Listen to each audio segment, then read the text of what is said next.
চাষ সম্পর্কে আপনি কি বলবেন? খরচ করে আলু হবে মনে হচ্ছে। এটা আলু তো কালোবাজারই চলছে। সারের এত দোকানকে গেলে বলছে ওষুধ নাই, মানে ওষুধের দাম চলে যায়, তাহলে কাঠাপ্রতি 3 প্যাকেট 2.5 প্যাকেট আলু। পেস্টিসাইডের ক্ষেত্রে তো এমআরপির বেশি কোনো মতেই নেয়নি। ফার্টিলাইজার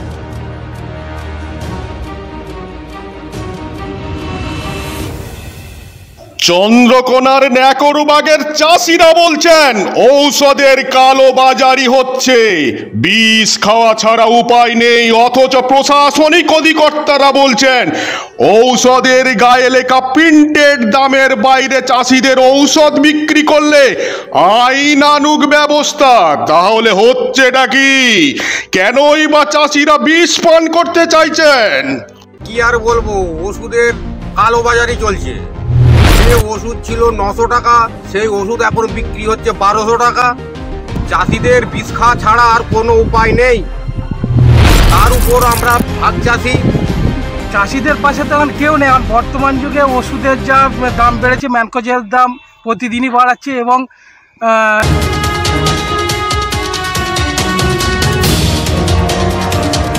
হঠাৎ উধাও শীত, চরম দুশ্চিন্তায় আলু চাষিরা। হঠাৎ করে আবহাওয়া পরিবর্তনে গাছকে বাঁচিয়ে রাখার বড় চ্যালেঞ্জ হয়ে দাঁড়িয়েছে কৃষকের কাছে। শুধু তাই নয়, সঠিক আলুর ফলন পেতে গাছকে এখনো বাঁচিয়ে রাখতে হবে বেশ কিছুদিন। আর আলু গাছ ঠিক না থাকলে হবে না আলুর ফলন। সবে মিলে রাতের ঘুম উঠেছে পশ্চিম মেদিনীপুর জেলার চন্দ্রকোনা 1 ও 2 নম্বর ব্লকের কৃষকদের। চন্দ্রকোনা 1 ও 2 নম্বর ব্লকের বিস্তীর্ণ অঞ্চল জুড়েই নাভিদশার ব্যাপক প্রকোপ। স্বাভাবিকভাবেই কৃষকেরা দিশেহারা। বৃষ্টির কারণে দুবার আলু লাগাতে হয়েছে কৃষকদের। তার উপরে নাভিদশার প্রকোপে ঔষধের দাম বৃদ্ধি হয়েছে অনেকটা। বাজারে চাহিদা প্রচুর, সমস্ত ঔষধ সঠিক সময়ে পাওয়া যাচ্ছে না। যে ঔষধ 950 টাকা দাম ছিল, বর্তমানে 1150 টাকায় বিক্রি হচ্ছে। কৃষকেরা আলু গাছ বাঁচাতে যথাসাধ্য চেষ্টাও করছেন, আর বাধ্য হচ্ছেন ঋণ নিয়ে দামি কীটনাশক কিনতে। কৃষকের দাবি 50 দিনের গাছ এখনই নাভিদশার ফলে গাছ নষ্ট হয়ে গেলে ফলন স্বাভাবিকভাবেই কম হবে, খরচ উঠবে না। কৃষকের আশঙ্কা বড় লোকসান হবে। প্রশ্ন উঠেছে কৃষকের মনে, সারা বছর চলবে কিভাবে? আলুর কৃষি ঋণ কিভাবে পরিশোধ করবে তারা? কৃষকের দাবি কৃষি দপ্তর যেন এই বিষয়ে নজর দেন। পাশাপাশি দাবিও তুলেছেন কৃষি ঋণ মুকুবেরও। আমরা শুনে নেব চন্দ্রকোনা 1 ও 2 নম্বর ব্লকের কৃষকদের বক্তব্য। কি আর বলবো, ওষুধের কালোবাজারি চলছে। যে ওষুধ ছিল 900 টাকা, সেই ওষুধ এখন বিক্রি হচ্ছে 1200 টাকা। তাও অরিজিনাল মাল পাচ্ছি না আমরা। বলছে 15 দিন করে ওষুধের একটা রিয়াকশন থাকবে, মানে 15 দিন আর ধাসা আসবে না। কিন্তু 15 দিনের জায়গায় দেখছি 8 দিনের মাথাতেই ধাসা আবার এসে যাচ্ছে। চাষিদের ভাবনা কোনো সরকার ভাবছে না। ওষুধটা সারের উপরে, তাও বাজারেতে ওষুধ পেটিতে রেখে দিয়ে বলছে ওষুধ নেই। পয়সা দিয়ে গেলে 2-3 দিন পর আমরা ওষুধ এনে দেবো। এইসব ব্যাপার। চাষিদের বিষ খাওয়া ছাড়া আর কোনো উপায় নেই। তার উপর আমরা ভাগ চাষি। চাষিদের পাশে তো এখন কেউ নেই। এখন বর্তমান যুগে ওষুধের যা দাম বেড়েছে, ম্যানকোজের দাম প্রতিদিনই বাড়াচ্ছে এবং অ্যাক্রোফেট যে ওষুধটা ধাসার জন্য 950 টাকা দাম ছিল, এখন ব্ল্যাক রেট হয়েছে 1300 টাকা। তাতেও কোনো প্রতিবাদ কিছুই নেই, তাদের ব্ল্যাক রেট করছে। কি করবে না, খরচা যেটা করেছি অন্য বছরের তুলনায় এবছর ডবল। কিন্তু এর পরিস্থিতি এখন কতটা কি হবে এখন বলা যাবে না। আলুর পজিশন তো খুবই খারাপ। ফলন কি হবে না হবে, ফলন তো আশা ভরসা তো খুবই কম। 2 প্যাকেট হবে না 3 প্যাকেট হবে। কোনো কিরকম ফলেছে আলু? ফলেছে বলতে 1.5 মাস 2 মাস করে তো গাছের বয়স সীমা হচ্ছে। এতে কি আলু হবে মনে হচ্ছে? এতে আলু তো কোনো ইয়ে নেই। ওষুধ তো দেওয়াই হচ্ছে 2 দিন ছাড়া ছাড়া। চাষির খরচা যেটা ছিল অন্য বছর তুলনায় এবছর দ্বিগুণ ছাড়িয়ে গেছে।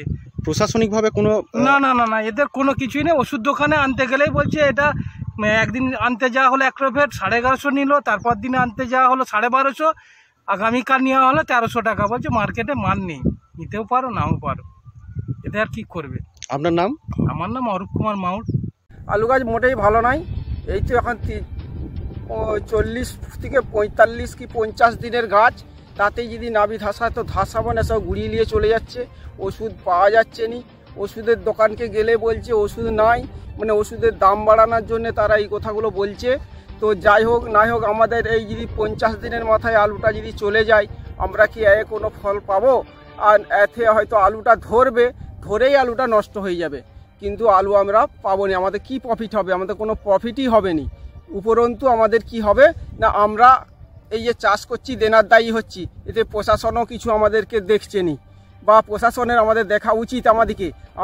আমাদের জীবিকা তো চাষ না করলে আমরা কি খাবো আর কি করে আমরা বাঁচবো? আমাদের এই যে আমরা এত লোন টোন নিয়ে যে আমরা সব চাষবাস করেছি, আমাদের এই লোনই শোধ করব কি করে? আর আমাদের কিভাবে চাষবাস হবে আপনারা বলুন। হ্যাঁ, এখানে ব্যাপক প্রভাব, নাভিদশার প্রভাব বলতে জমির পর জমি যাতে আক্রমণ হয়ে গেছে, তাকে কোনো মতেই আর কন্ট্রোলে আনা যাচ্ছে না। আর ওষুধেরও একটা সমস্যা দেখা দিচ্ছে, বলতে ওষুধ দোকানে গেলেও যে নগদ টাকায় আমরা ওষুধ কিনছি, কিন্তু ওষুধ সঠিকভাবে পাওয়া যাচ্ছে না। মানে যে ওষুধ আমরা 900 টাকায় কিনতাম, সেই ওষুধ 1200, 1400 এরকম টাকা দাম বলছে, তাও সবসময় পাওয়া যাচ্ছে না। এই ব্যাপারটা মাথায় ঢুকছে না। তবে এই যে গাছ আমরা দেখতে পাচ্ছি, গাছগুলি আমাদের 50 থেকে 60 দিনের মধ্যে বয়স। এখন যদি এই গাছ চলে যায়, তাহলে কাঠাপ্রতি 3 প্যাকেট 2.5 প্যাকেট আলু ফলন হবে, এবং চাষিরা এর প্রতি মানে এতে একটা ব্যাপকভাবেই ক্ষতিগ্রস্ত হবে। কি ভাবছেন আগামী দিনে কি এই যে ওষুধের ক্রাইসিস হচ্ছে, প্রশাসনকে জানাবেন? প্রশাসনকে জানানো তো দূরের কথা, প্রশাসনের নিজেদের এগুলো দেখা দরকার। যেহেতু আমাদের এডি অফিস এই ব্যাপারে সক্রিয় আছে, কিন্তু আমরা তার কোনো কাজের কিছু দেখতে পাচ্ছি না। এগুলো প্রশাসনের নিজেদের দেখা দরকার। এই ওষুধের ক্রাইসিস, এগুলো তো চাষিদের দ্বারাই সম্ভব নয় সঠিক করা, এগুলো প্রশাসনের নিজের থেকেই দেখা দরকার। মানে এখন যে অবস্থা আপনাদের আলুর, কত পার্সেন্ট মানে ক্ষতি হয়েছে বলে মনে হচ্ছে? এখন এমনিতেই 50% ক্ষতিগ্রস্ত হয়েই আছি আমরা। তার কারণ বৃষ্টির পর আমরা প্রায় যে সময় আমাদের বীজ রোপণ করা হয়, তার 1 মাস পরে আমরা মানে আমাদের আলু লাগানো হয়েছে। তো সেই হিসাবে দেখতে গেলে এমনিতেই ফলন কম হতো, তার উপরে এখনের যে ধসার অবস্থা, তো এতে করে তো ফলন আরও কমবে এবং চাষিরা প্রচুর ক্ষয়ক্ষতির সম্মুখীন হবে। আপনার নাম? রাজকুমার মণ্ডল। আমরা শুনে নেব চন্দ্রকোনা 2 নম্বর ব্লকের সহ কৃষি অধিকর্তা শ্যামদুলাল মহাশয়ের বক্তব্য। কৃষকদের কাছে যাই বা ডিলারদের কাছে পয়েন্ট ভিজিট করি, আমরা কিন্তু এই রিকমেন্ডেশন কৃষি দপ্তরের যেটা আছে সেটা আমরা দিই।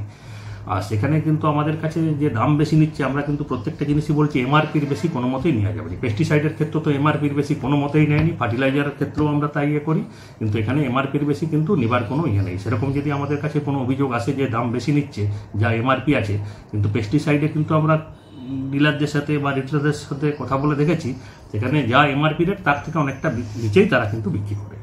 এমআরপি রেটের নিচেই নিচ্ছে। কৃষকদের যেটা দাবি, কিছুদিন আগে যে ওষুধটা 900 টাকা দাম ছিল, সেটা বর্তমানে 1150 টাকা দাম নিচ্ছে। সেটা যদি প্রিন্ট বেড়ে থাকে, কিন্তু সেটা যদি আমাদের কাছে স্পেসিফিক থাকে যে যা দাম লেখা আছে তার থেকে যদি বেশি দাম নেয়, সেটা হলে আমরা অবশ্যই তার আমরা ব্যবস্থা গ্রহণ করব। প্রশাসনিক যা ব্যবস্থা নিয়ে আমাদের যে অ্যাডমিনিস্ট্রেটিভ কন্ট্রোল যেটা আমাদের করার, সেটা আমরা কিন্তু অবশ্যই ব্যবস্থা নেব।